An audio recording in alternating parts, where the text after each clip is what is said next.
Hello and welcome back to the channel. Today I'm basically going to be going through what my thoughts were when I listened to Empire State Bastards' River of Heresy. Came out on the 1st of September. I've gone through a couple of listens. I've just got to listen to it again just to really get like my final thoughts on the album. And the first thing I want to say is musically, the drums, the guitars, the vocals, everything is ridiculously good. With Dave on like the drums, nothing was basic, nothing was ever kept simple. It was like a whole lot of skill and talent. With Simon Neil's vocals, you can't imagine him being able to bring them vocal styles to a Biffy Clyro album anytime soon, or the die-hard hardcore fans of Biffy Clyro who have been following them forever would probably love that. Hey, a couple of songs of it and I would love it as well. I can see why he'd want to use it on a side project and really go to town on that. With all of that out of the way, I just want to kind of go through step by step or song by song of what I thought of every single song and kind of like go from there. Starting off with Harvest, I believe that that was the perfect intro song to the album. For me personally, just because it was the first introductory song I actually had of Empire State Bastard. It kind of had the whole kind of like what they are all about in that song. It had like the screaming vocals, it had the thrashy guitar riffs, it had like the drums. I see it as the overall embodiment of what the album is and what it stands for. And I also use this song as a bit of a comparison point for other songs that I've done reaction videos on, such as like Stutter, such as like Moy, such as The Looming. I use it as kind of like a foundation block to where the others are going and how they are different to Harvest. Blusher built upon Harvest. It had the same elements in it. It had the same aggressive tones. It had the same thrashiness to it. The intensity just grew with Blusher. I would say now thinking about it, it definitely is the heaviest, craziest song on the album. That is a big like point to make, seeing as all the other songs on the album definitely aren't too far behind this song. But for me personally, it was just so intense listening to it. Moy added a sense of, okay, we've had two crazy songs from the off. We need a little bit of difference. If I had like another song coming straight after Blusher, I think I'd be like, right, this is too much for me. I can't focus, I can't sit down, I can't enjoy this. So having like a sense of familiarity with Moy, having kind of like how that goes, which is a little bit more cleaner, it definitely helped me kind of like get through this album. I say get through as if like it was a chore. It wasn't a chore. You know, when you have too many songs which are one thing, it kind of like oversaturates an album. That was where it was kind of like it was threatening to kind of do that. And the good thing about Moy is it did have all the craziness and the intensity, but it was in moderation. And it also showed different styles and elements which Harvest and Blusher hadn't shown. So instead of having that, oh my God, all these songs are going to sound the same, it kind of like brought out points where I was like, oh, okay, well, that's actually a little bit different. Oh, that's actually quite interesting. Ironically, we go into a song called Tired A. It's quite funny. It feels very like self-aware for me. Almost kind of saying, are you tired of the craziness and the intensity that this album has already done? If so, tough shit. It felt like it was just crazy for the sake of being crazy. That's why I wouldn't say it was like the heaviest song on the album. I felt like it was just trying to just put as much random shit together and make a song out of it. It was almost like walking in onto your kid's first ever band recital or band practice and they just trying their best to piss you off with making as much noise as possible. I'm not saying I hate this song and I'm not even saying I dislike it, but as I said, I feel like it was very self-aware. I think they were trying to push the limits of, you know, the listeners to kind of like weed out the people who would kind of like stop after that and be like, right, now this is too much. And the other people who would be like, you know what, it's different, it's crazy, it's mad, but I'm excited to find out what happens next. Me personally, I couldn't get into it as much as the other songs, but I respected it. It was an experience and yeah, no hate. Sons and Daughters was the first song I felt like wanted to be taken seriously. It followed like a very straightforward, it had a message, it was repetitive, which like other songs have been, but it was trying to get a point across. I felt like it came across very theatrical as well. You could see this song being performed in like in a play, in a theatre, in a storyline. The whole song felt like a bit of a story. And then it kind of got me thinking of what I think of the actual album as a whole. The whole album feels very improvising with what they had, what they could do, and seeing where it would take them, which is where like the craziness comes from, the volatility comes from, the emotion, the expression of this album comes from. Once again, now we're coming on to Stutter. Needed a bit of familiarity again with this album. I understand the single choices they took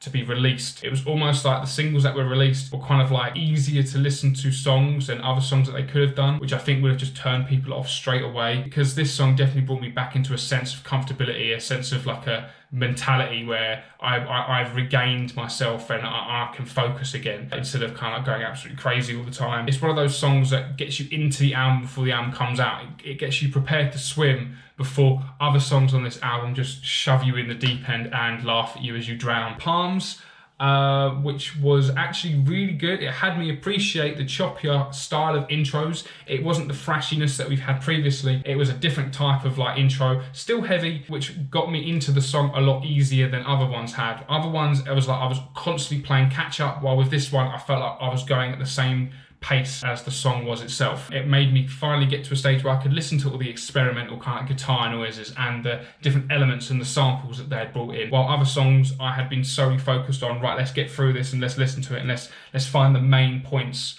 of contact in these songs for me to fully appreciate. Dusty completely just kind of like brought the flow of the album to a stop. I mean, I was cool with it, I'm happy with it, it was something different. It really just kind of like thought, wait, should this song even be on this album? We've just had a constant fast thrashiness of this. Yes, we've slowed down with a couple of songs, but Dusty was just a completely different vibe. The vocals were cleaner, but obviously we got into like the screamier vocals as we got on. It was teased throughout. We always knew that was going to happen. I don't expect like a real clean song on this album either. I quite like Simon's vocals where he goes into full-on screaming mode. Just such a polar opposite to a lot of Biffy Clyro songs. And yeah, it's still chaotic, it's still volatile, but it just showed a different type or a different way of being those things instead of the ways we've already seen previously on the other songs. And it made me realise I actually quite liked a lot of the songs near the end of the album than from the start. So I think everything after Sons and Daughters I kind of got into, and then everything before that, minus the singles I'd already listened to, I was a bit shaky on, a bit like, oh, okay, where are we going? I don't get it. Sold was another song that had me second guessing everything. Actually ended up being a bit of a standout song for me. I quite enjoyed it. I feel the songs which are, once again, choppier and calmer, can get into a lot more. I like the ones where there's a slow build up to finally the full potential of the song, and I think that's what Sold had for me. So yeah, sold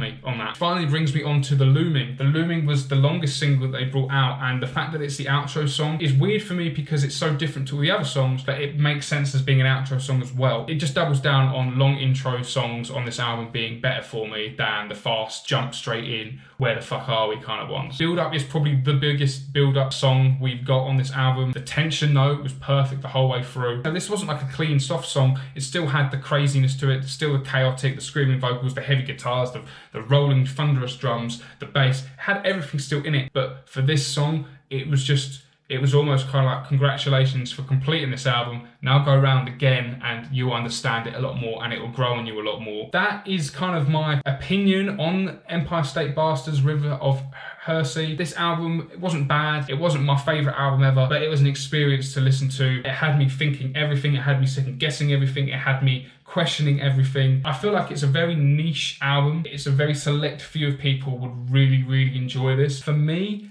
I don't know if it's better to listen to on shuffle or listen to as it is. This one was very kind of, it wasn't stop-start, but it was like, it gassed out so quickly and then it kind of slowed down near the end, which is kind of cool, I suppose, but I feel like the too many fast songs at the start of it almost felt like they wanted you to rush through the album to get to the end songs where you can kind of like really appreciate, listen to and enjoy. I think you could like listen to this album in any order and it would probably work. At the end of the day, it was an album to listen to and experience and come out of it and go, wow, that was fucking intense. I'd have to listen to this album in moderation. I don't think I could do a whole album through, I couldn't listen to this whole album throughout. I feel like I'd have to like pick points off or maybe skip a couple of songs or reorder it or throw it into kind of like a Simon Neil discography kind of pack, because I think otherwise it might just be too much for me. There you go, that's my little album review there. Let me know what you thought about this album down below. Do you think I was a bit too harsh on it, or do you think I'm just a fucking pussy? I don't know.